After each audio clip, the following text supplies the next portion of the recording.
사상교회 식구님들, 지금부터 광고가 시작됩니다. 집중해서 들어주세요.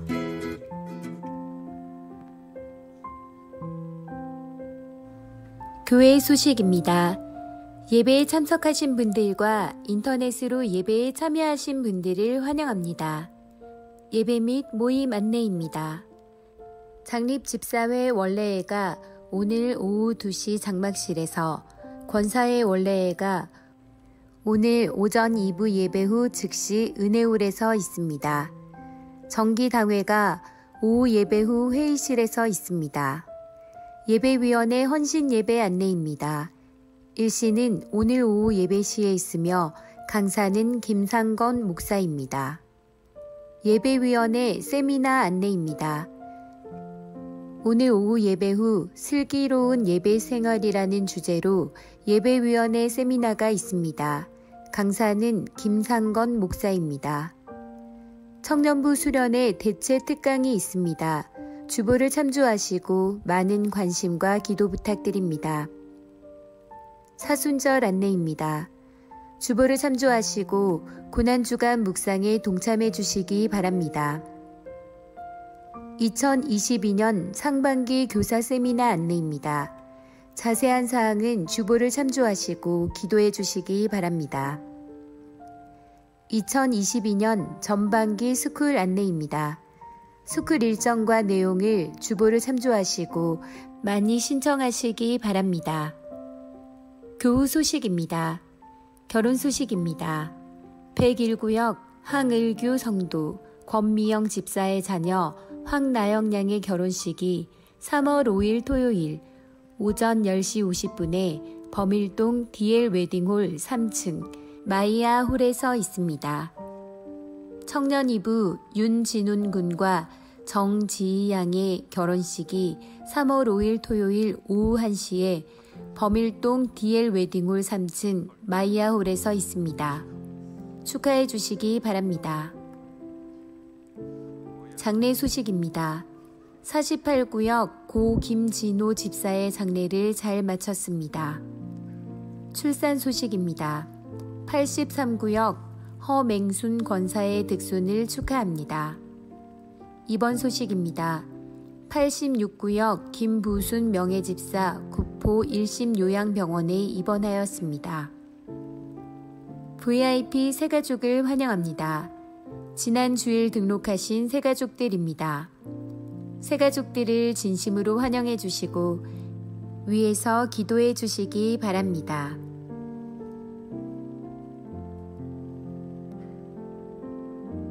사산교회 식구님들, 예배에 집중할 수 있도록 지금 각자의 휴대폰을 점검하셔서 전원을 꺼주시거나 진동으로 설정해 주시기 바랍니다. 이 시간 경건한 마음과 몸가짐으로 하나님께서 기뻐 받으시는 예배되도록 최선을 다하시고 하나님께 드리는 예배와 선포되는 말씀을 통해 큰 은혜 받으시기 바랍니다. 할렐루야. 2월 마지막 주일 일부 전세대 예배에 오신 여러분들을 주님의 이름으로 환영합니다. 우리 앞뒤 좌우에 계신 분들과 오늘도 반갑게 인사 나눕시다. 하늘 복 많이 받으십시오. 스쿨과 관련된 광고가 있었는데요. 수강 신청서는 교회 사무실에 준비되어져 있습니다. 필요하신 분들은 사무실에서 작성하시고 제출하시면 되겠습니다. 기도하는 마음으로 모두 자리에 함께 일어나서 우리 사도신경으로 우리의 신앙 고백하며 예배의 자리로 나아가겠습니다. 나는 전능하신 아버지 하나님 천지의 창조주를 믿습니다.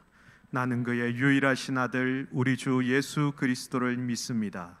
그는 성령으로 잉태되어 동정녀 마리아에게서 나시고 본디오 빌라도에게 고난을 받아 십자가에 못 박혀 죽으시고 장사된 지 사흘 만에 죽은 자 가운데서 다시 살아나셨으며 하늘에 오르시어 전능하신 아버지 하나님 우편에 앉아 계시다가 거기로부터 살아있는 자와 죽은 자를 심판하러 오십니다.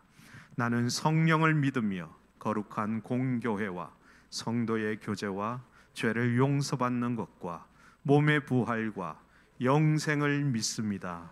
아멘.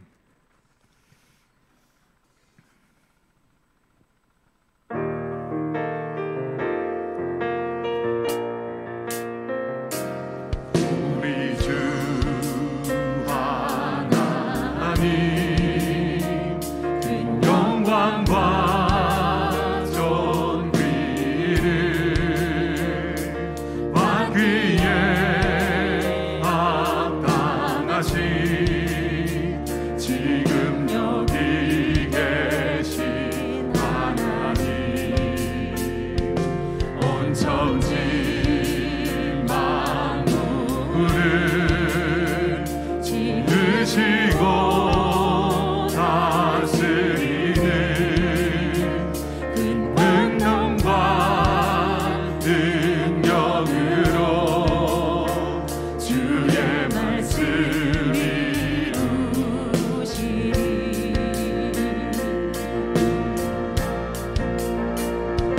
거룩 거룩하다 거룩하다 주 하나님 곧 전능하신 이여 하나님 나라의 안에 거룩 거룩하다 거룩하다 주 하나님 곧 전능하신 이여 하나님 나라의 안에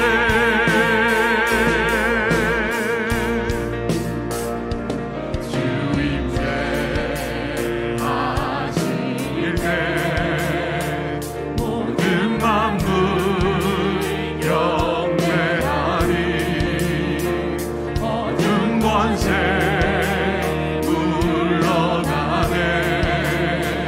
오셔서 다스리소서.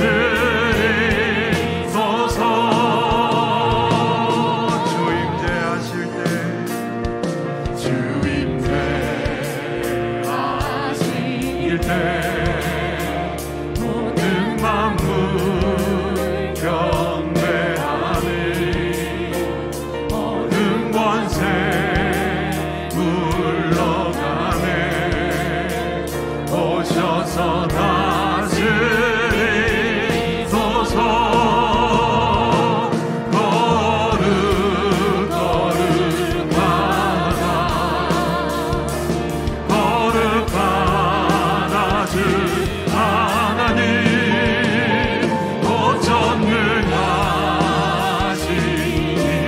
이여 하나님 나라의 거룩 거룩하다 거룩 거룩하다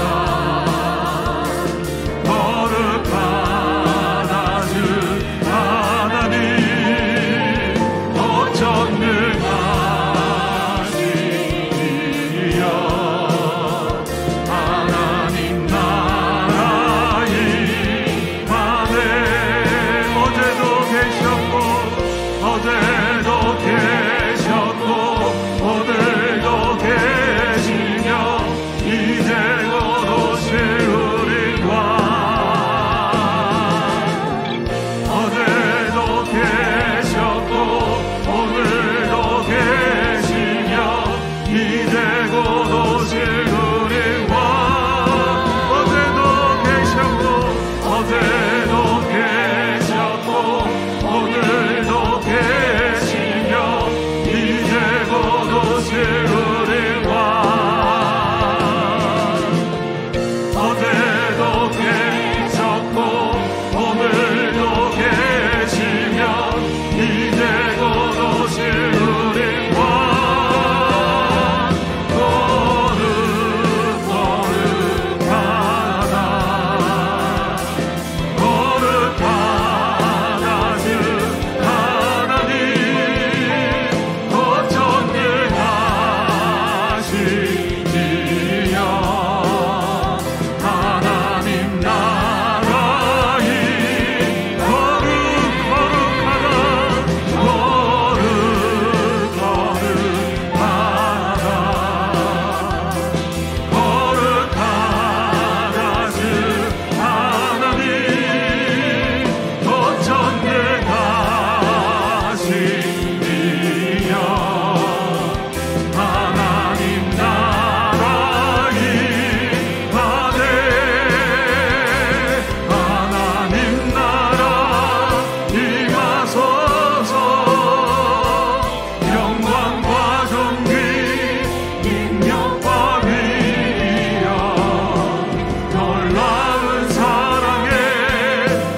주 영원하신 능력의 통치자 자유가 선포되어 주 백성 돌아오네. 주의 나라가 임할 때 하나님 임재하실 때 예배가 회복되며 기적은 일어나네. 전능하신 주 영원하신 능력의 통치자 자유가 선포되어 주 백성 돌아오네.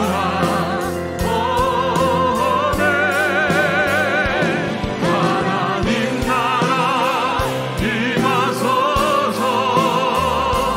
영광과 존귀 능력과 위엄 놀라운 사랑의 기적의 하나님 지금 이곳에 하나님 나라 임하소서. 하나님 나라 임하소서. 영광과 존귀 능력과 위엄 놀라운 사랑의 기적의 하나님 지금 이곳에 오소서.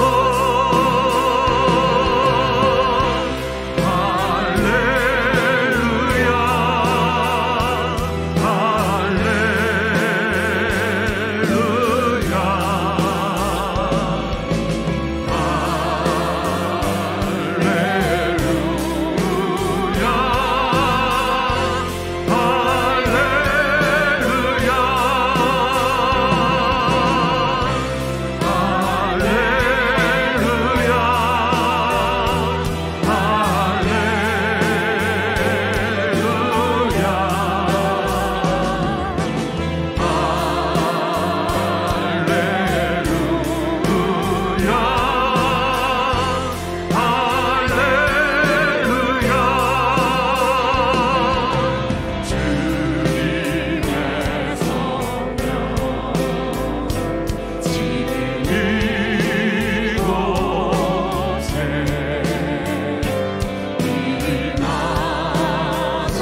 우리 사모하는 마음으로 두 손을 높이 들고 주님의 성령 주님의 성령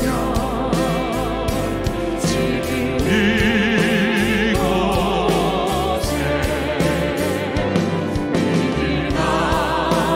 임하소서.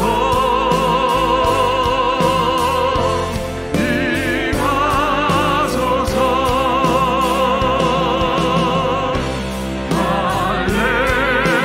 할렐루야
기도드리겠습니다.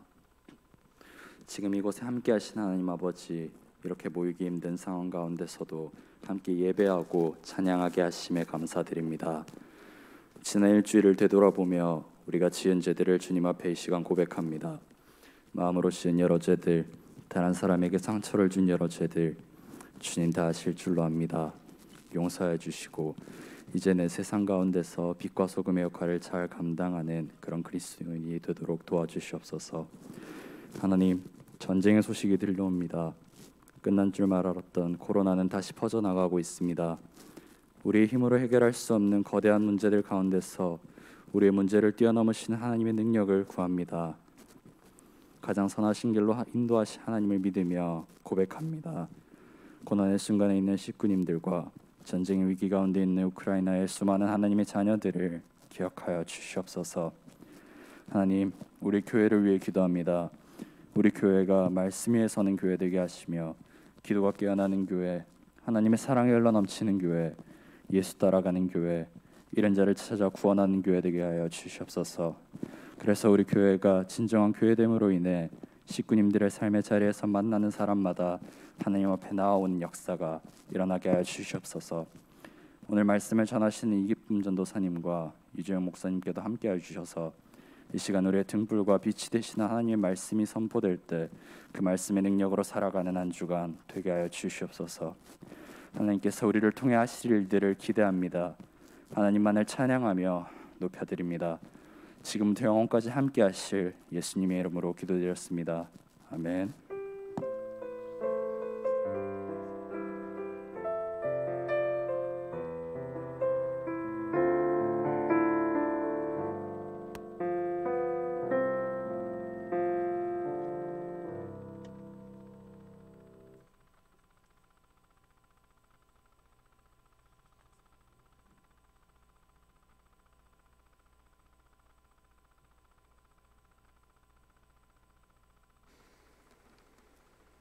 네, 이제 드린 헌금 우리 하나님께 봉헌하도록 하겠습니다. 함께 기도하겠습니다. 자비하신 주님, 지난 한 주간 베푸신 그 은혜를 감사드립니다. 이 시간 주님께 우리의 헌신을 드립니다. 지난 6일 동안에 우리 가정과 학원과 그리고 우리 일터에서 주님의 영광을 위해서 살아온 그 삶을 주님께 드립니다. 오늘 또 이렇게 주일을 맞아서 교사로, 주차와 차량 봉사로, 안내로, 중보로, 새가족과 학습과 세례 섬김으로, 다문화 섬김으로, 그리고 여러 각 직분을 따라 섬기는 모든 교회 섬김으로 우리 주님께 헌신합니다. 이 시간 우리가 헌금을 드림으로 헌신합니다. 주정 11조 감사헌금을 드립니다. 선교 헌금과 북방 헌금과 장학 비전관 건축 헌금 1천 기도 헌금을 드립니다. 오늘 우리 주님 앞에 따로 여러 가지 감사 제목을 가지고 감사 헌금을 드립니다. 신방을 통해서 은혜의 말씀 주셔서 감사드리고, 또 손자 대학 가게 돼 있어 정말 하나님께 감사를 드립니다. 이외에 범사에 하나님께 감사드립니다. 주님, 이 헌금을 사용하는 이들에게 목적에 따라서 잘 사용할 수 있도록 지혜와 성령으로 충만하게 하여 주옵소서. 사랑하는 식구들의 가정과 일터와 학원이 복되게 하여 주옵시고, 삶에서 뛰어난 지혜를 주셔서 가는 곳마다 샘의 곳이 되게 하여 주옵소서. 우리 사랑하는 식구들 가운데 연약한 식구들 강건하게 하여 주옵시고, 여러 사정으로 인해서 어두운 터널을 지금 통과하고 있는 우리 식구들에게 주님께서 함께 해주신다는 것을 잊지 않고 확신하고 또 그들에게 힘을 주시기를 원합니다. 우리 주 예수님의 이름으로 감사하며 기도합니다. 아멘.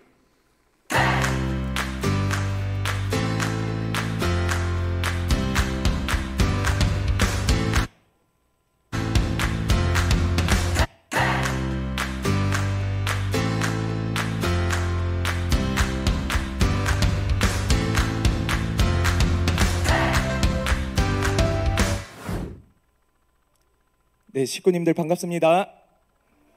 네, 오늘 우리 함께 묵상할 말씀은 창세기 9장 11절에서 13절 말씀입니다. 우리 함께 한 목소리로 한번 읽어볼까요? 준비되셨나요? 네, 오늘 친구들이 좀 많이 못 와서 목소리가 살짝 작긴 한데 한번 읽어보도록 할게요. 시작. 내가 너희와 언약을 세우리니 다시 모든 생물을 홍수로 멸하지 아니할 것이라. 땅을 멸할 홍수가 다시 있지 아니하리라. 하나님이 이르시되 내가 나와 너희와 및 너희와 함께하는 모든 생물 사이에 대대로 영원히 세우는 언약의 증거는 이것이니라. 내가 내 무지개를 구름 속에 두었나니 이것이 나와 세상 사이의 언약의 증거니라. 아멘. 오늘 우리는 하나님의 약속이라는 제목을 가지고 말씀을 들어볼 거예요. 혹시 여러분들은 무지개를 보신 적이 있으신가요? 네, 어떤 친구는 보았을 거고 어떤 친구는 못 보았을 거예요. 전도사님 무지개를 준비했는데 계속 띄워주세요. 네, 무지개를 준비했어요. 이 무지개가 있는데요. 네, 무지개를 본 친구들은 혹시 무지개를 볼 때 어떤 생각을 하셨나요? 그냥 이쁘다 이런 정도 생각을 하셨겠죠. 전도사님이 얼마 전에 하늘에서 무지개를 보았어요. 한번 띄워주실까요? 와, 무지개 이쁘죠? 그것도 아주 이쁜 쌍무지개예요. 전도사님 동그라미를 쳐놨는데 위에도 있고 아래에도 있고, 전도사님도 쌍무지개를 처음 봤어요. 전도사님은 이 무지개를 보면서 무엇을 떠올렸을까요? 바로 하나님의 약속을 한 가지 떠올리게 되었는데요. 오늘 우리가 말씀을 통해서 우리가 기억해야 할 하나님의 약속이 어떤 것이 있는지를 한번 알아보도록 할게요. 아담과 하와가 하나님 앞에서 범죄를 하고 난 뒤에 세상 모든 곳에서는 죄들이 이리저리 생겨나기 시작하였어요. 사람들은 날로 악하여졌고, 심지어 하나님 나라의 백성이라는 사람들까지도 세상 사람들의 모습처럼 죄를 짓고 말과 생각과 행동으로 범죄하기 시작했어요. 그 모습을 하나님께서는 보시고 하나님께서는 물로 세상을 심판하여야겠다라고 생각을 하셨어요. 단 한 사람, 노아 할아버지와 그 가족들은 빼고 말이죠. 이제 하나님께서는 노아 할아버지에게 이렇게 말씀하셨어요. 노아야, 너는 이제 저 산에 올라가서 방주를 만들어라. 왜냐하면은 세상 모든 사람들이 죄를 많이 지었기 때문이다. 하나님께서는 노아 할아버지에게 어떻게 방주를 만들어야 하는지 알려주셨어요. 그래서 노아 할아버지는 하나님이 말씀하신 대로 방주를 만들기 시작하였어요. 그 방주를 오랜 시간 동안 노아 할아버지는 만들었어요. 이제 방주가 다 완성이 되었어요. 노아 할아버지에게 하나님은 한 번 더 말씀하셨어요. 노아야, 이제 7일 뒤에 내가 40일 동안 온 지면에 홍수를 내리게 할 것이다. 그러니 너는 정결한 짐승은 암수 7쌍씩, 부정한 짐승은 암수 2쌍씩, 그리고 공중의 새들도 암수 7쌍씩을 데리고 오너라. 노아 할아버지는 이번에도 하나님의 말씀에 순종하여서 동물들을 데리고 왔어요. 이제 7일이 지났어요. 노아 할아버지는 데리고 왔던 동물들과 그리고 노아 할아버지의 나머지 7명의 식구들을 데리고 방주 안으로 들어갔어요. 이제 방주의 문이 닫히고 하나님께서 말씀하신 때가 이르니까 하늘에서는 쉴 새 없이 비가 내렸고, 땅에서는 샘들이 터져 나와 모든 땅들이 물에 잠기기 시작했어요. 이제 노아 할아버지가 타고 있던 그 방주가 물 위로 떠올랐어요. 그리고 세상의 모든 땅과 산들은 물에 잠기게 되었지요. 이제 시간이 흘렀어요. 정말 하나님께서 말씀하신 40일이 지나고 나니까 하늘에서는 비가 그치게 되었습니다. 비가 그치면 이제 노아 할아버지는 바로 나올 수가 있을까요? 나올 수가 없어요. 왜냐하면 땅이 없기 때문이죠. 하나님께서는 노아 할아버지에게 나오라고 아직 말씀을 안 하셨어요. 그래서 노아 할아버지는 가족들과 동물들과 함께 방주에 계속 있었어요. 그동안에 하나님은 밖에 바람을 세게 불게 하셔서 물이 점점 줄어들게 하셨어요. 이제 땅은 드러났어요. 하나님께서 말씀하시니 노아 할아버지는 방주 밖으로 나올 수가 있었어요. 방주에서 나온 노아 할아버지는 가장 먼저 무엇을 했을까요? 1번 샤워를 했어요. 1년 동안 샤워를 못하니까 몸이 근질근질하네. 이리 와서 때나 밀어보거라 했을까요? 아니면 두 번째, 동물들이 얼마나 울어대던지 내가 잠을 못 잤네. 피곤한데 좀 잠이나 잘까 했을까요? 세 번째, 우리가 이제 하나님의 은혜로 나왔으니 하나님께 예배를 드립시다. 네, 그래요. 노아 할아버지는 3번 하나님께 예배를 드렸어요. 하나님께서는 노아 할아버지가 드린 그 예배를 받으시고 노아 할아버지와 그 가족들에게 한 가지 약속을 하셨어요. 내가 이제는 다시 홍수로 세상을 멸하지 않을 것이다. 그 약속의 증거로 하늘에 무지개를 띄워줄 것이다. 그렇게 하나님께서는 그 약속의 증거로 하늘에 무지개를 두셨어요. 이 약속의 의미가 뭐라고요? 내가 다시는 물로 세상을 심판하지 아니하겠다라는 약속이었어요. 전도사님이 아까 하늘에서 무지개를 봤다고 했죠. 전도사님은 이 약속을 떠올렸어요. 저거는 단순히 이쁜 무지개가 아니라 정말 하나님께서 이 세상을 물로 심판하지 않겠다고 지금도 우리에게 보여주시는 그 약속의 증거구나라는 것을 말이죠. 그런데 우리가 기억해야 할 약속은 한 가지가 더 있어요. 그것은 바로 하나님이 노아 할아버지에게 한 것뿐만 아니라 우리에게도 하신 약속이에요. 그 약속은 바로 십자가에 달려 죽으신 예수님, 그리고 다시 부활하신 그 예수님을 믿으면은 구원을 선물로 받고 하나님의 자녀가 된다는 그 약속이에요. 이것은 정말 중요한 약속이에요. 그래서 우리는 이 십자가를 볼 때마다 그 하나님의 약속을 떠올릴 수 있어야 돼요. 지금 이 자리에 예수님을 믿는 분이 계실 수도 있고 아직 예수님을 믿지 못하는 분들이 계실 수도 있어요. 예수님을 믿지 못하시는 분들은 이 십자가의 약속을 떠올리시면서 하루속히 구원을 얻고 하나님의 자녀가 되시기를 간절히 바랍니다.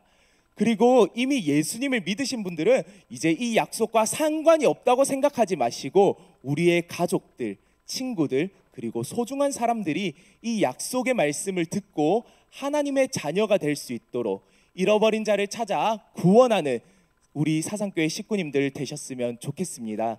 그래서 매일매일 이 약속을 기억하면서 하나님과 동행하시는 우리 사상교회 모든 식구님들 되시기를 간절히 소망합니다.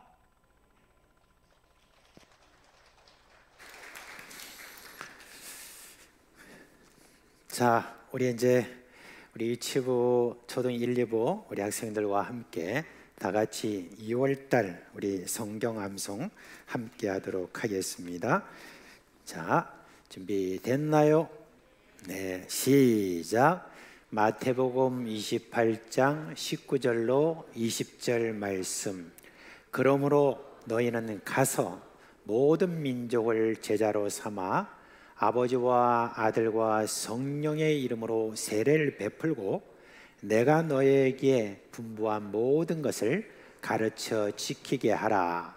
볼지어다 내가 세상 끝날까지 너희와 항상 함께 있으리라 하시니라. 마태복음 28장 19절로 20절 말씀. 아멘. 네.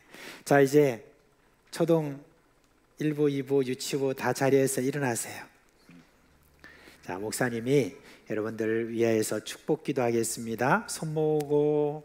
네. 우리 주 예수 그리스도의 은혜와 하나님 아버지의 그 크신 사랑과 성령의 인도하심과 우리에게 참 주시는 그런 생명의 역사가 사랑하는 우리 모든 어린 식구들 머리 위에 영원토록 함께 있을지어다. 아멘.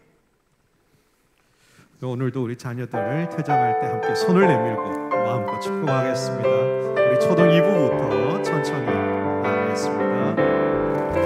주님 너를 항상 인도하시리 내 마른 땅에서도 너를 만족시키리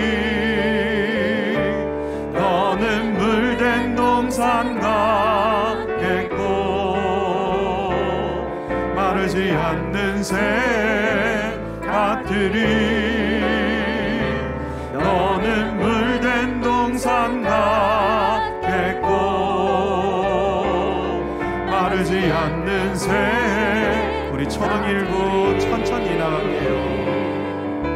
주님 너를 항상 인도하시리 내 마른 땅에서도 너를 만족시키리 너는 물된 동산 같겠고 마르지 않는 새 같으리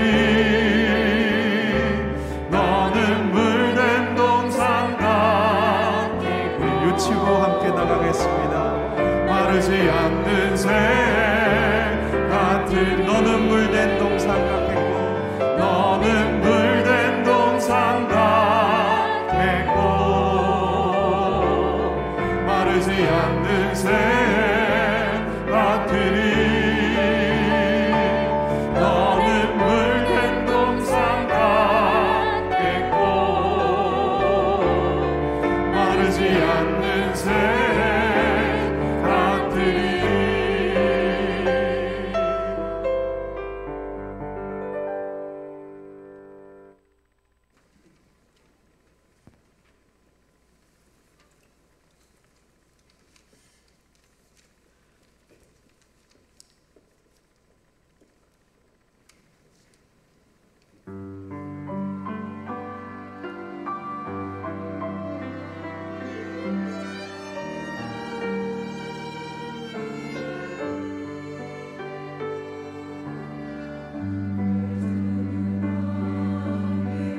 여러분 그 한 가지 여러분께 광고 좀 더 드리겠습니다. 이제 아까 광고가 나왔지만 3월 2일부터 시작해서 이제 수요일이죠. 그때부터 시작해서 이제 사순절이 시작됩니다. 사순절이라는 것은 우리가 부활절 이전에 예수님께서 십자가에 돌아가시는 그 금요일 그때까지를 한 40일을 저희들이 보고 40일 동안에 주 예수 그리스도께서 고난 받으심과 그리고 그의 십자가를 우리가 기억하면서 지내는 그런 우리 교회의 대표적인 그런 절기입니다.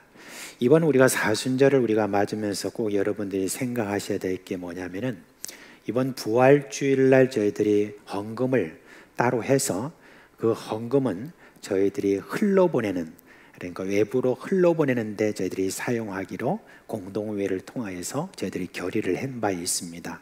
그래서 이번에 저희들이 사순절 기간 동안에 여러분들께서 여러 모양으로 금식을 하든 절식을 하든 좀 커피를 좀 줄이든 이렇든 저렇든 좀 이렇게 여러분들이 여러 가지로 검소하게 그렇게 지내면서 조금씩 여러분들이 좀 헌금을 준비를 해 주시길 바랍니다.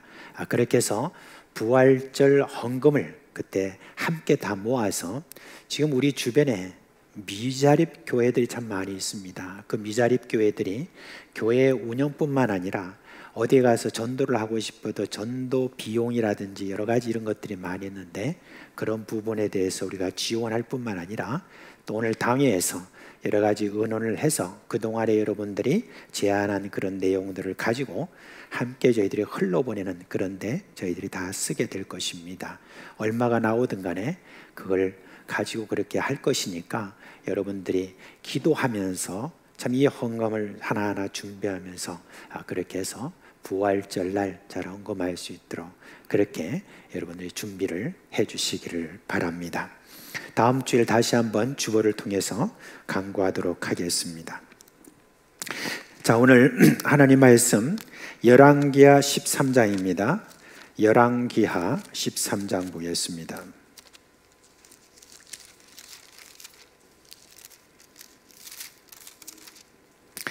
열왕기하 13장 14절로 19절에 있는 말씀입니다.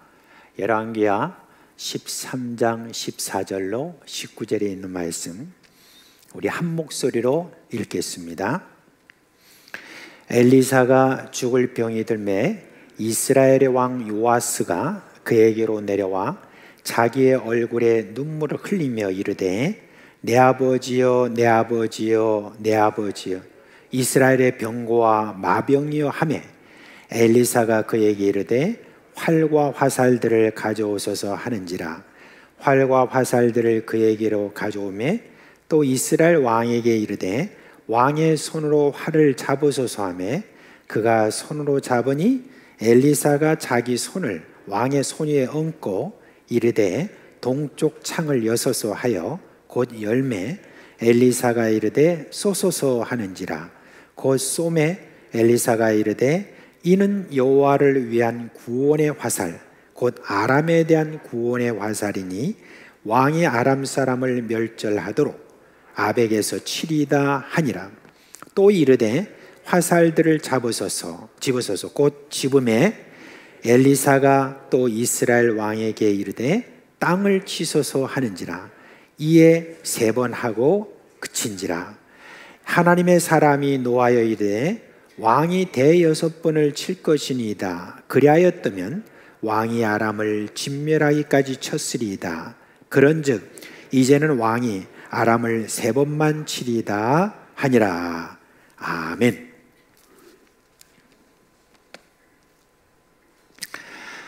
여러분 뉴스를 통해서 지금 여러분들이 듣고 있죠. 이제 러시아가 우크라이나를 침공해서 이제 곧 수도 키예프가 이제 곧 점령될 것이라는 그런 지금 소식이 들려오고 있습니다. 이 부분에 대해서는 제가 아무래도 구소련제에서 선교를 한 바가 있기 때문에 여러분들께 기도 제목차 말씀을 좀 드려야 될 것 같습니다. 러시아와 우크라이나 사이에 도대체 이게 어떤 일들이 이렇게 일어나고 있는가 하는 것에 대해서 좀 전문적인 식견을 갖고 있지 않으면 아마 잘 모르게 될 것이기 때문에 우리 그리스도인으로서 이 부분에 대해서 어느 정도 이해를 하는 게 좋겠다 싶어서 제가 말씀을 좀 드리겠습니다. 여러분, 러시아라고 하는 이 나라는 이전에 구소련 전체를 통치했던 그런 나라였고, 그리고 구소련의 그 나라들이 15개가 이렇게 나눠졌다 할지라도 아직도 자신들의 영향권 아래에 있다고 그렇게 생각을 합니다. 그런데 이 구소련 지역에서도 좀 중앙아시아 밑쪽으로 내려오면은 영향권이 조금 적어진다 그렇게 생각하지만, 그래도 바로 접경에 있는 우크라이나와 벨라루시에 대해서는 자기들의 영토라고 하는 그런 생각이 있습니다. 이 러시아에서 조금 더 올라가는 그런 북쪽에 있는 벨라루시라고 하는, 이 벨라루시라는 뜻이 뭐냐면은 벨라라는 말은 휘다는 뜻입니다. 그리고 루시라는 말은 러시아를 이야기합니다. 그래서 우리나라 말로 백러시아라고 하는 그런 뜻인 것입니다. 그래서 이 러시아의 위쪽에 있는 아주 늘 이렇게 흰 그런 눈으로 많이 덮여 있는 곳이 많기 때문에, 그래서 그곳을 흰 러시아다 그렇게 함으로 말미암아 러시아는 지금 벨라루시가 다른 나라인데도 불구하고 자기 나라라고 그렇게 생각을 합니다. 그리고 옆에 있는 지금 이 우크라이나라고 하는 이 나라는 어떤 나라냐면, 자기들이 볼 때는 원래 우크라이나라고 하는 말은 뭐냐면, 우라는 말은 무엇에 속해 있다는 그런 뜻입니다. 그리고 크라이나라고 하는 말은 크라인, 아는 이제 러시아의 그 나라에 대해서 이야기하고, 크라인이라는 말은 변방이라는 말입니다. 그래서 러시아에 속해 있는 변방이다 라고 하는 그런 뜻으로 우크라이나라고 하는 그런 이름을 붙인 것입니다.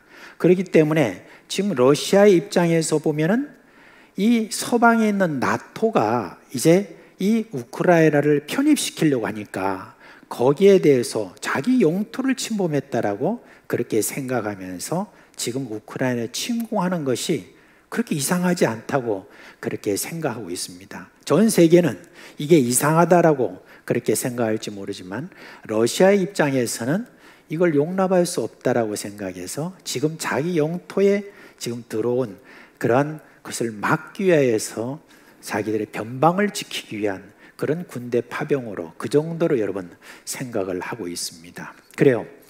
그냥 육적으로 우리가 볼 때는 그러한 어떤 지금 정세 가운데서 우크라이나가 지금 침공을 당하고 있습니다. 그런데 영적으로 우리가 이 부분에 대해서 좀 우리 그리스도인들은 볼 줄 알아야 됩니다. 구소련이 무너지고 난 다음에 15개의 나라로 이렇게 다 나눠졌습니다. 그 이후에 전 세계 기독교 선교사가 그 구소련 지역으로 곳곳으로 들어갔습니다. 들어가서 그곳에서 선교함으로 말미암아 영적인 갈급한 상태에 있었던 많은 구소련에 있는 그런 사람들이 예수 그리스도를 믿고 개신교인이 되었습니다. 그 숫자를 우리가 온전히 다 파악하기는 어렵습니다만은 그 15개 나라 중에서 가장 부흥했던 나라가 어디냐? 여러분, 바로 우크라이나입니다. 그래서 우크라이나는 이 기독교 세력이 굉장히 부흥을 해서 지금 그곳에 있는 신자들 중에서 개신교 신자만 거의 150만 명에서 200만 명이 된다고 합니다. 전체 인구가 4,400만 명인데 그 중에서 현재 150에서 200만 명이 이 지금 몇 년 안 되는 세월 동안에 그렇게 부흥했다는 것은 역사적으로 봐도 대단한 그런 상황이라고 볼 수가 있습니다. 그런데 바로 지금 이번에 침공했던 러시아라고 하는 이 나라에는 이 기독교 선교가 처음에는 뭐가 좀 반짝하고 될 것 같은데 그 선교 상황이 굉장히 지난 15년 내지 20년 동안에 어려워졌습니다. 왜냐하면 러시아 정교라고 하는 이 거대한 이 단체가, 이 기독교 단체가 이제 개신교를 핍박하기 시작했습니다. 그래서 러시아 쪽에서는 개신교 선교사들이 쫓겨나가기도 하고 여러모로 핍박을 하기 때문에, 그래서 러시아에서는 지금 이 개신교가 굉장히 어려움을 많이 당하고 있는 상태입니다. 심지어 이 구소련 전역에서 지금 이 러시아 정교회는 중앙아시아에 속해 있는 이 나라 안에서도 영향을 미쳐가지고 중앙아시아에 있는 이슬람 세력과 결탁을 해가지고 개신교를 핍박하고 있는 거예요. 그래서 중앙아시아 민족들은 너희들은 그저 그 민족들은 그냥 이슬람으로 그대로 존재하고 우리 러시아 민족이나 이런 모든 민족들은 그저 다 그냥 우리 러시아 종교인으로 그렇게 하도록 하고 우리 종교인들과 그리고 무슬림들을 이렇게 뺏어가는 지금 이단적인 이 개신교는 우리가 막아야 된다면서 여러 가지 법을 만들어 가지고 지금도 영향을 그렇게 미치고 있었던 겁니다. 그런데 유독 지금 우크라이나라는 나라는 계속해서 이렇게 교회가 부흥을 하는데 그 교회가 부흥을 하면서 지금 그 숫자가 3,000개 이상이 됩니다. 개신교회가. 그렇게 많은 전국에 걸쳐서 많은 그런 부흥이 있던 이 우크라이나 안에 여러분 교회가 3,000명, 5,000명 모이는 그런 교회가 몇 개나 그렇게 되고 있습니다. 그뿐만 아니라 이 우크라이나에는 유수의 그런 유명한 신학교가 그 짧은 기간 동안에 그렇게 생겨가지고 지금은 전체 구소련 안에서 유일하게 박사학위를 주는 그런 신학교가 거기 2개나 있습니다. 그렇게 이 지금 기독교가 부흥하는 바로 이 개신교가 부흥하는 그런 이 우크라이나예요. 이 우크라이나에 지금 이와 같이 러시아 정교회의 배경을 가지고 있는 이 러시아가 지금 그것을 침공했다라고 하는 것은 그저 우리가 단순하게 한 나라가 한 나라를 침공했다라고 하는 그런 어떤 것으로 우리가 볼 것이 아니라 지금 여기에 대해서 지금 우리가 생각해야 될 것은 지금 개신교가 이 구소련 지역에서 많은 핍박을 지금 받고 있는 그런 날이 많아지기 시작했는데 이와 같이 가장 부흥한 그런 이 우크라이나에 침공을 했다라고 하는 것은 구소련 지역에 있어 선교에서 굉장히 지금 큰 위기를 그렇게 지금 현재 맞고 있다는 것을 우리가 알아야 됩니다. 그래서 지금 전 세계 개신교가 지금 함께 이 사실을 두고 지금 계속 기도하고 있습니다. 우리 한국에서는 그런 부분에 대해서 그렇게 막 심각하게 생각하지 못하는 그런 이유가 뭘까 제가 굉장히 그걸 궁금했는데 저희 교회라도 이 부분에 대해서 여러분 심각하게 생각하고 이 개신교 선교에 있어서 큰 위기가 지금 저 구소련에서 발생되고 있다라고 하는 것을 기억하면서 여러분 계속해서 기도해 주시길 바랍니다. 저도 이 소식이 있기 전부터 계속 기도하다가 이제 더 하나님 앞에 나아갈 때 하나님께서 이 나라에 대해서 어떻게 함부로 하실 것인가? 과연 하나님께서 이 강대국이 소국을 그냥 이렇게 침범하는 모든 것들을 가만두실까? 아니, 이와 같은 영적인 큰 어떤 싸움이 지금 일어나는 이 부분에 대해서 하나님께서 어떻게 하실까 하는 부분에 대해서 저도 지금 새로운 마음을 가지고 하나님, 이 시대 속에서도 하나님께서 그와 같은 역사를 일으킨 것을 우리에게 보여달라고 지금 기도하고 있습니다. 여러분도 계속해서 그런 면에서 기도를 해 주시기를 바랍니다. 세상은 여러분 말합니다. 강대국이 약소국을 침범하면 강대국이 이긴다라고 그렇게 말을 합니다. 그럴 수밖에 없다고 그렇게 이야기합니다. 그런데 여러분, 우리가 이스라엘의 역사를 보면 달라요. 이스라엘이 강대국이 되었기 때문에 전쟁에 이겼다는 그런 기록보다는 이스라엘이 약소국이었는데 전쟁에서 이겼다는 기록이 훨씬 많습니다. 왜 그렇습니까? 이 말씀이 가장 적당한 것 같습니다. 전쟁은 하나님께 속해 있다라고 그렇게 했습니다. 세상 사람들은 힘이 있는 쪽이 전쟁에서 이긴다라고 그렇게 이야기하지만 하나님의 백성들은 이런 모든 생각을 거부해야 됩니다. 전쟁의 승리는 우리 하나님께 있다. 그래서 하나님의 도우심을 받는 쪽이 이긴다. 이것을 우리가 믿어야 되는 것입니다. 여러분, 그래서 이 세상의 지금 논리를 따라서 힘의 논리를 따라서 그렇게 침범하는 바로 이런 모든 지금 우크라이나 사태 속에서 우리 하나님께서 우리가 더욱더 이 모든 부분에 대해서 기도함으로 말미암아 하나님이 이렇게 우크라이나를 새롭게 해주시는 그 모든 것들이 있기를 이제 저는 기도하고 있습니다.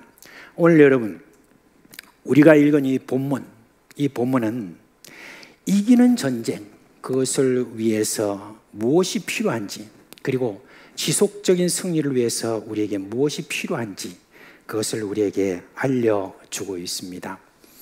북이스라엘에는 대단한 선지자가 있었죠. 엘리야와 그의 제자인 엘리사라고 하는 선지자입니다. 하나님은 이 두 선지자를 통해서 이스라엘의 온갖 그런 우상 숭배를 하고 있는 그 당시에 하나님이 살아계심을 저들이 증거했을 뿐만 아니라 특별히 엘리사라고 하는 이 선지자를 통해서는 많은 주변국에서 침범하는 그런 힘 있는 나라의 침범에서 이스라엘을 막아내는 그와 같은 역할을 했던 이 선지자였습니다. 북이스라엘 왕들은 이 선지자들이 꾸짖는 그런 소리를 들으면서 나라를 다스렸어요. 때로는 왕의 기분이 상해서 이 두 선지자를 향하여서 화를 낸 적도 있었습니다. 그렇지만 엘리야 선지자를 통하여서 하나님의 강한 능력이 나타났고 이 엘리사를 통해서 이 주변의 강대국으로부터 이스라엘을 구한 일이 한두 번이 아니었습니다. 그 중에서 오늘 여기 등장하는 아람이라는 이 나라, 이 강한 나라와 이스라엘의 전쟁을 한 가지 소개하도록 하겠습니다. 아람이라는 나라는 호시탐탐 북이스라엘을 공격했죠. 그런데 그 공격할 때마다 늘 매복한 이스라엘 군대, 아람 군대는 당하고야 맙니다. 그래서 아람 왕이 신하들을 이렇게 불렀습니다. 불러가지고 뭔가 좀 이상하다. 우리가 그렇게 비밀스럽게 작전을 짜가지고 이스라엘을 공격하는데 왜 그때마다 매번 이렇게 매복이 이루어지고 있는가? 필시 우리 안에 스파이가 있다. 당장 스파이를 색출하라. 그렇게 했는데 그 서 있던 모든 신하들 중에 어떤 한 신하가 왕이여, 그게 아닙니다. 우리가 이렇게 스파이가 있어서 우리의 모든 작전을 알려주는 것이 아니라 그 이스라엘 땅에는 저희 엘리사라고 하는 선지자가 있는데 이 엘리사가 우리가 가는 모든 길에 대해서 미리 알고 왕에게 알려줘가지고 이스라엘 왕이 매복했다고 우리를 치는 겁니다. 심지어 왕이 우리하고 의논하지 않다 할지라도 왕이 침실에서 그냥 이렇게 중얼거리는 그런 소리까지도 이 엘리사라는 선지자가 다 알고 있다는 그런 지금 이야기가 있습니다. 이렇게 이야기를 한 거예요. 그래? 그런 놈이 있어? 그 놈을 당장 내가 가서 죽여야 되겠다. 그렇게 하면서 군대를 동원해가지고 이제 엘리사가 사는 그런 성이 있는 그곳으로 진격을 합니다. 진격을 해가지고 많은 군사가 막 그 모든 성을 다 에워쌌습니다. 에워쌌는데 이 엘리사의 그 사환이 있었습니다. 이 사환이 그걸 멀리서 이렇게 보고는 막 혼비백산해가지고 그리고 왕한테 엘리사한테 말합니다. 선지자, 이건 큰일 났습니다. 바깥을 보십시오. 지금 엄청난 군대가 우리 성을 다 에워싸고 있습니다. 그렇게 했어요. 그러니까 엘리사가 뭐라고 그랬냐면 그들이 지금 에워쌌는데 에워싼 군대보다 더 큰 군사가 있다라고 하면서 하나님, 저 지금 사환의 눈을 뜨게 해주세요. 그랬더니 사환이 눈을 떠보니까 지금 자기 성을 에워싸고 있던 이 아람 군대 밖으로 그들을 에워싸고 있는 하늘의 천군 천사가 그렇게 있는 것을 보게 되었습니다. 그러니까 이 사환도 얼마나 그걸 보고 안심했겠습니까? 근데 이번에는 이 엘리사가 하나님께 기도했습니다. 저 아람 군대의 모든 눈을 어둡게 하여 주옵소서. 그랬겠습니다. 그래 갑자기 다 눈이 어두워진 거예요. 그 군대가 어두워지고 난 다음에 그 다음에 이 엘리사가 가까이 갔습니다. 그리고 군사령관에게 말했습니다. 어디로 지금 가시는 길입니까? 그렇게 하니까 우리가 오늘 사마리아 성을 좀 치려고 지금 가는 건데 우리를 인도해 달라고 하니까 그럼 저 따라오세요 하면서 쭉 이렇게 데리고 갑니다. 어디로 갑니까? 사마리아 성 쪽으로 이렇게 데리고 갑니다. 데리고 가가지고 사마리아 성을 문을 열라고 해가지고 그냥 열고 그냥 뭣도 모르고 이 모든 아람 군대가 성 안으로 다 들어옵니다. 그리고 저 성곽에는 이제 화살과 창을 든 이스라엘 군인들이 명령만 내리면 다 찔러 죽일 기세로 그렇게 지금 기다리고 있었습니다. 이제 엘리사가 하나님께 기도합니다. 하나님, 이 아람 군대의 눈을 뜨게 해주세요. 그러니까 눈이 떴 떴는데 어떻습니까? 꼭 도안에 든 쥐꼴이 되어버렸습니다. 이제 성 밖에서, 성 위에서 막 이제 죽이려고 달려드는 그 이스라엘 왕과 이 군대가 이제 누굽니까? 그 엘리사 선자에게 말했습니다. 명령만 내리세요. 우리가 바로 다 해치우겠습니다. 그랬습니다. 그래서 엘리사가 뭐라 했냐면 그게 하나님의 뜻이 아니다. 이들이 지금 여기까지 오는데 목말라하고 배고파하는데 이들에게 먹을 것과 마실 것을 주어라. 그렇게 하고 저희들을 다시 고국으로 돌려보내라 했습니다. 그 말을 듣고 이스라엘 왕의 명령에 따라서 모든 사람에게 먹을 것과 마실 것을 줘서 다 이제 보냅니다. 보내고 난 다음에 여러분 이제 더 이상 이 아람이 이스라엘을 쳐들어오지 않았다고 합니다. 그러나 여러분 또 세월이 지나면은 잊어버리게 마련이죠. 세월이 지나서 새 왕이 이제 왕위에 올랐습니다. 근데 이 왕이 이제 또 다시 이 나라에 침범을 하게 되었습니다. 그런데 이번에도 역시 이 엘리사를 통하여서 그런 기적을 보여서 이번에도 역시 이 아람 군대가 패하게 되었습니다. 그러니까 여러분 이 엘리사라는 이 사람의 이 이름이 이스라엘에 있는 국민들뿐만 아니라 이스라엘 밖에 있는 아람과 그 주변국에 얼마나 여러분 알려졌겠습니까? 얼마나 그 이름이 유명해겠습니까? 이스라엘에는 엘리사가 있다.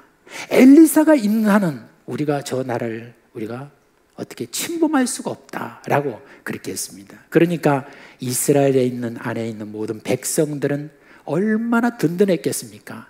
엘리사가 살아있는 한 어느 나라도 우리나라를 건들지 못할 것이다라고 하는 그런 평안함, 그런 마음들이 저들에게 있었던 것이죠. 그런데 어느 날 엘리사가 병이 들어 죽게 된 거예요. 그러자 이제 요시야 왕이라는 그 당시의 왕이 이 엘리사를 병문안을 왔습니다. 그리고 나면서 눈물을 흘리면서 이렇게 말했습니다. 내 아버지요, 내 아버지요, 이스라엘의 병고와 마병이여라고 이렇게 이야기를 했습니다. 여러분 이 말이 조금 그냥 들으면 우리하고 좀 어색한 말이라서 이게 뭔 말인지 여러분 우리가 모를 수도 있습니다. 이게 뭐냐면 당신이 우리 이스라엘의 전쟁을 책임지는 사람인데 이렇게 가시면 우리는 이제 어떡합니까? 이런 말이죠. 왕이나 일반 백성이나 엘리사에게 나라의 국방을 맡겼는데 그 울타리가 이제 사라지게 되면 아무리 그 요시야 왕이라는 사람이 하나님에 대해서 믿음이 그렇게 있지 않는 왕이라도 크게 지금 불안하게 된 것이죠.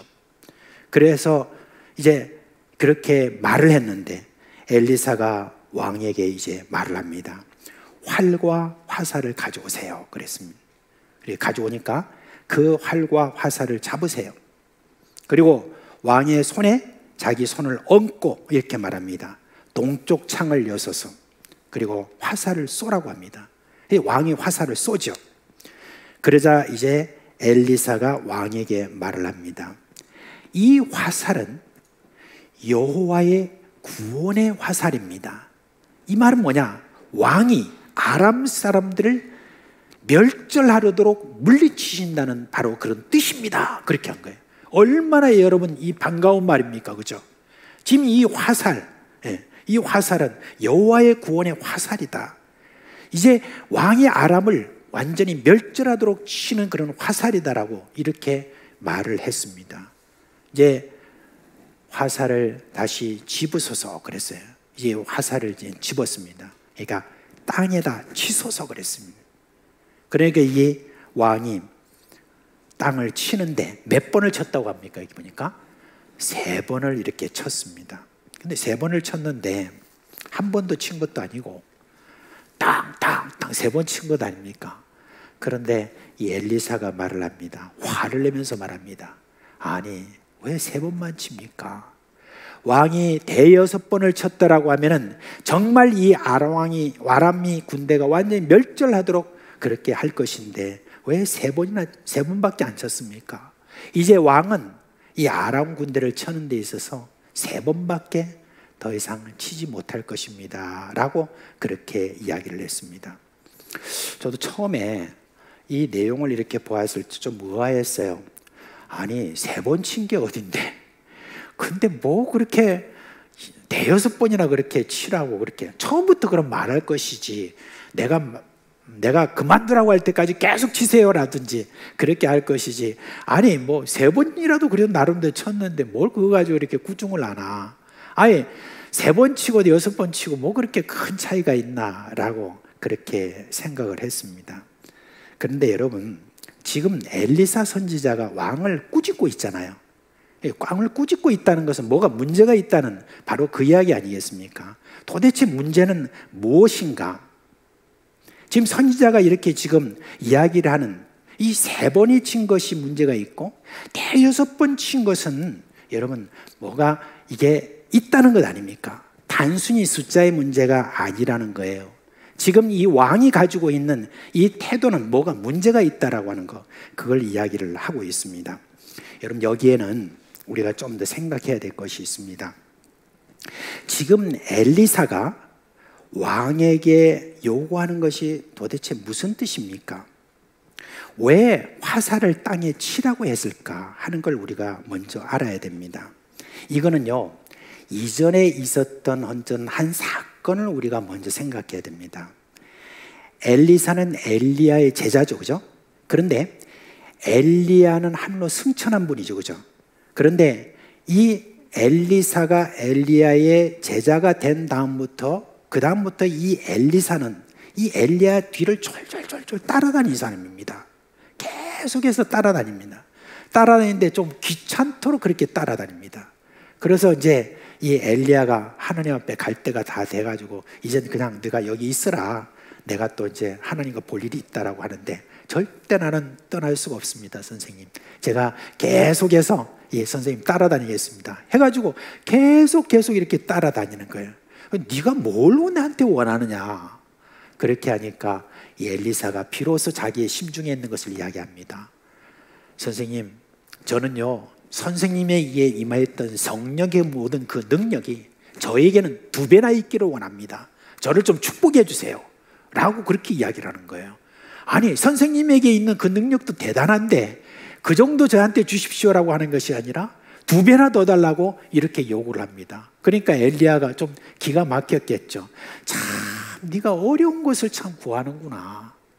근데 뭐 만약에 내가 하늘로 올라가는 것을 네가 만약에 보게 된다면 하나님이 너에게 그런 복도 주실 수 있겠다 라고 그렇게 이야기하고는 다른 곳으로 떠나고 이렇게 떠나는데, 드디어 이제 하늘로 이게 부름을 받아서 천사의 그런 불병거에 타고 이 엘리야가 승천을 합니다. 하늘로 올라갈 때 그때 이 엘리사가 하늘을 보면서 외친 그 말이 무슨 말이냐?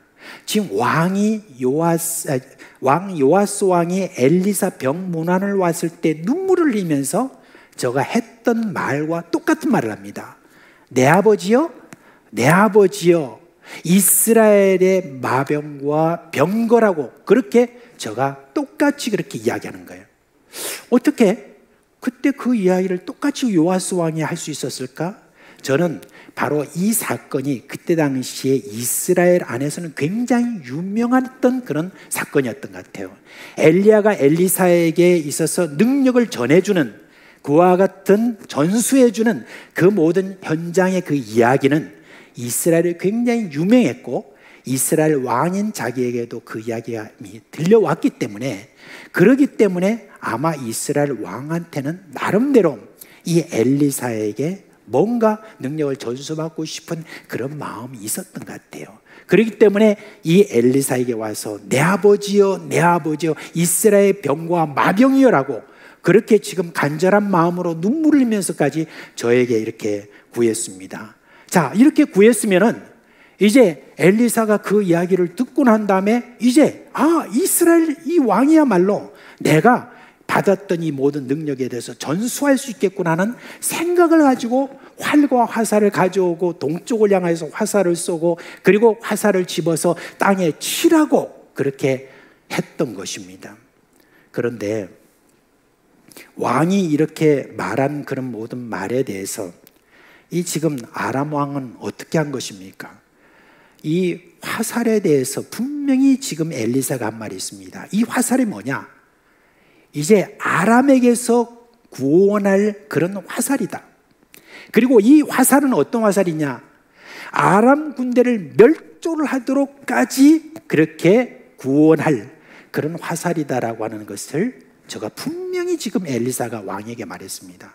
근데 그 말에 대해서 제가 귀를 그렇게 많이 기울이지 않았다는 것을 제가 마음에 느낍니다. 마음에 원함은 있었지만, 그러나 그 모든 말들을 온전히 받고 그리고 열정을 가지고 마음을 다해서 그 다음에 이 화살이 그런 화살이라는 것을 분명히 확신하고 있었다면 제가 화살을 칠 때 그 정도로만 친 것은 아니라는 거, 그것을 통해서 어느 정도 우리가 이해를 할 수 있습니다. 이제 내가 떠나고 나면은 왕이 이 모든 아람 군대에 대적해서 이제 쳐야 될 그런 사람으로 엘리사는 그렇게 생각하고 왕에게 이것을 전수해 줬는데, 전수하는 그 모든 현장에서 지금 이 요아스 왕이라는 이 요아스 왕은 그 엘리사의 마음, 그것을 제대로 이해하지 못하고 그저 3번만 건성으로 여러분 친 것을 볼 수가 있습니다. 여러분 왜 그랬을까? 왜 안타깝게도 이 요아스 왕은 이제 그 좋은 기회를 놓친 것일까? 그랬을 때 저는 그 왕의 믿음에 대해서 좀 살펴보게 되었습니다. 평소에 이 요아스 왕이라는 사람은 하나님에 대한 마음을 이렇게 말하고 있습니다. 뭐라고 말하냐면은, 요아스 왕은 이스라엘의 역대 왕처럼 모든 죄에서 떠나지 않았다라고 그렇게 했습니다. 말하자면 요아스 왕은 평소에 하나님에 대한 신앙이 견고하지 않았다는 것입니다. 하나님을 믿어요, 저도. 그리고 하나님의 선지자라는 데 대해서도 믿어요. 그렇지만은 제가 하나님의 약속에 대한 그런 열정은 저에게 없었다는 것을 오늘 우리에게 보여주고 있는 것입니다. 그렇게 해서 이 요아스 왕은 자기에게 주어진 놀라운 그런 능력이 이게 자기에게 온전히 임하지 못하는 결정적인 어떤 그런 실수를 여기서 하고 마는 것을 볼 수가 있습니다. 여러분은 어떻습니까? 저는 우리 그리스도인이 자신에게 주어진 그 능력, 자기에게 지금 주어질 그 능력을 제대로 모른다는 것, 여러분 늘 그것이 저는 안타깝습니다.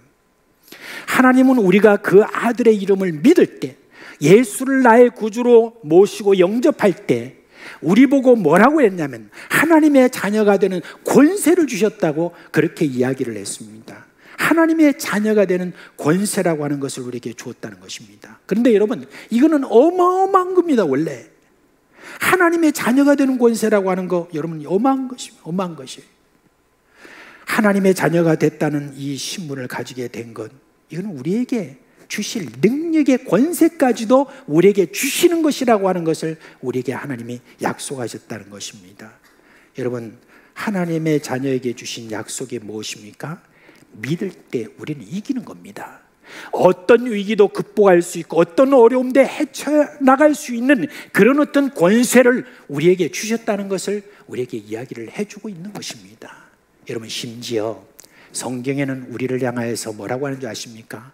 예수를 믿는 사람을 향하여서 성경에는 뭐라고 하느냐?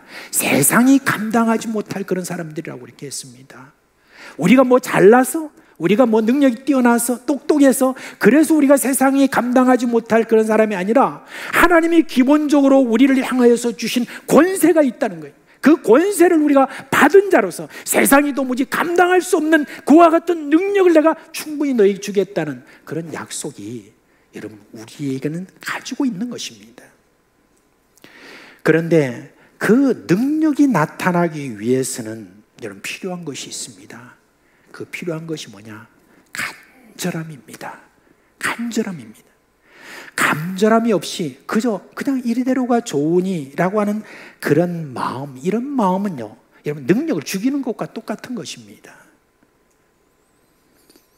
여러분, 능력의 양분, 하나님이 우리에게 주신 능력이 나타나는 그 모든 양분은 뭐냐? 여러분 간절함입니다.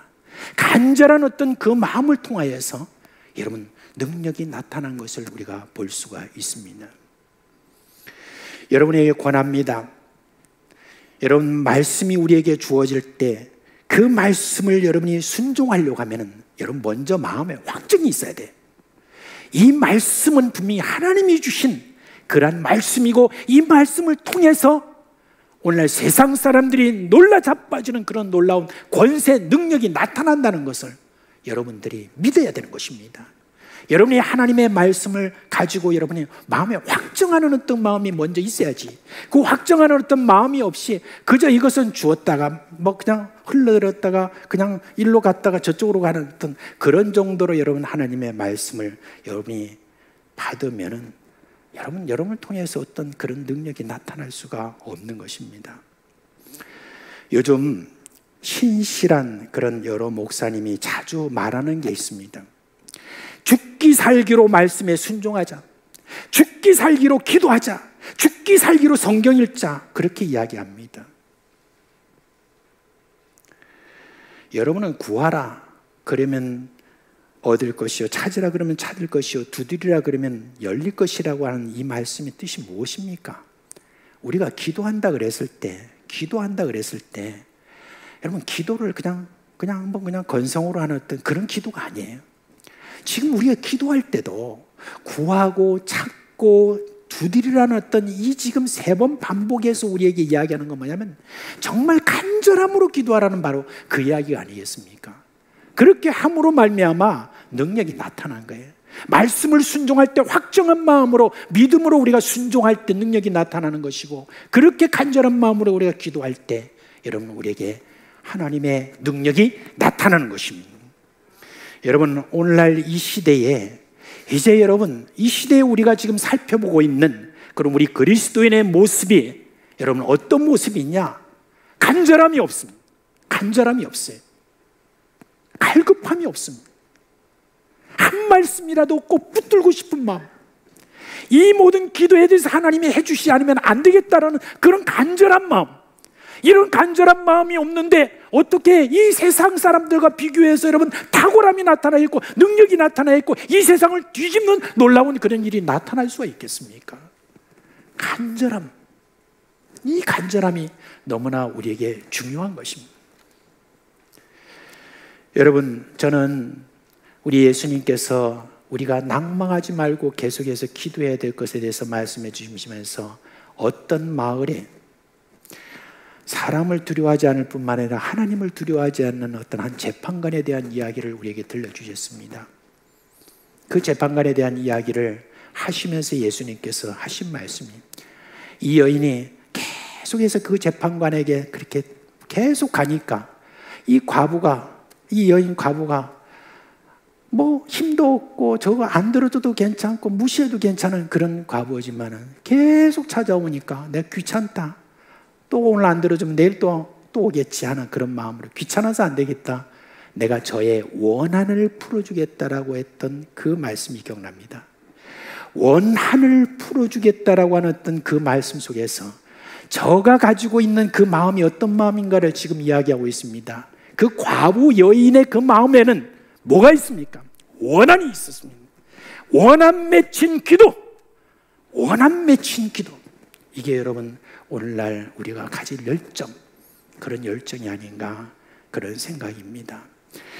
오늘 여러분 이 시대는 하나님을 향하여 반역하면서 계속해서 하나님의 사람을 향하여서 자극하고 있습니다. 너희들 뭐하냐? 너희들 뭐하고 있냐? 이런 때에 정말 정신을 차리고 느슨하고 그냥 안일한 어떤 그런 마음으로 하나님께서 무엇을 나를 통해서 해주실 것이라고 하는 그런 어떤 마음, 여러분 그거는 여러분 사행심이나 똑같습니다. 우상숭배하는 거나 똑같습니다. 여러분 그것을 통해서 여러분들이 무엇을 해내겠다라고 하는 그런 마음이 성경이 말하는 바가 아닙니다. 오늘로 성경이 말하는 것은 간절해라, 갈급해라, 간절한 마음으로 하나님 앞에 나아가고 하나님 말씀에 순종해라, 그런 것입니다. 사랑하는 여러분, 오늘 여러분 여기서 엘리야를 향하여서 엘리사가 아버지여 내 아버지여 이스라엘의 병과 마병이여라고 했던 그 지금 부르짖음이 이제 요시야 왕에 있어서는 다시 내 아버지여 이스라엘의 병과 마병이여라고 했던 이 말이, 여러분 이제 우리가 신앙의 전수를 하는 데 있어서 이 말이 필요합니다.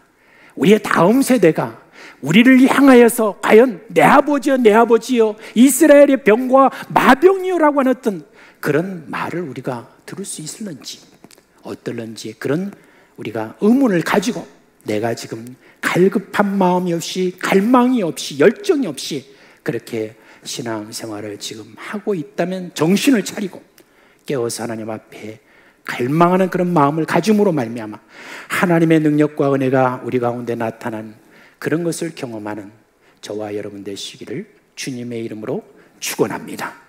예, 우리 다 같이 자리에서 일어나시겠습니다.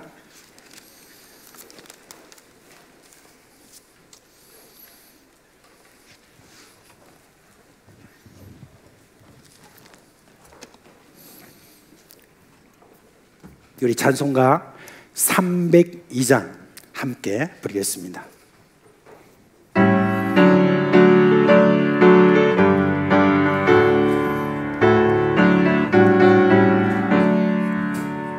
내 주 하나님 넓고 큰 은혜를 저 큰 바다보다 깊다. 너고 닷줄을 끌러 깊은 대로 저 한가운데 가보라. 언덕을 떠나서 창하에 뱉리워 내 주 예수 은혜의 바다로 내 맘 거쳐가라. 나는 인생을 언제나 거기서 저 큰 바다를 끌보고 그일 모르는 깊은 바닷속을 한 번에 하여 안 보나. 언덕을 떠나서 창하에 뱉리워 내 주 예수 은혜의 바다로 내 맘 거쳐가라. 아래 산이 얕은 물가에서 저 큰 바다 가려다가 찰싹거리는 작은 바다 보고 마음 약하여 못 가네. 언덕을 떠나서 창하에 뱉리워 내 주 예수 은혜의 바다로 내 맘 거쳐가라. 자고 가거라 이제 곧 가거라 저 큰 은혜 바다 향해. 자고 내 너를 저 깊은 데로 가라. 망망한 바다로 언덕을 떠나서 창하에 뱉리워 내 주 예수 은혜의 바다로 내 맘 거쳐가라.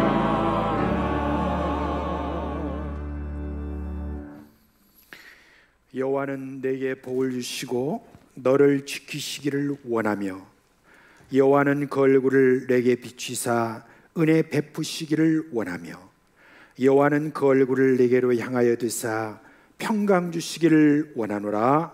아멘.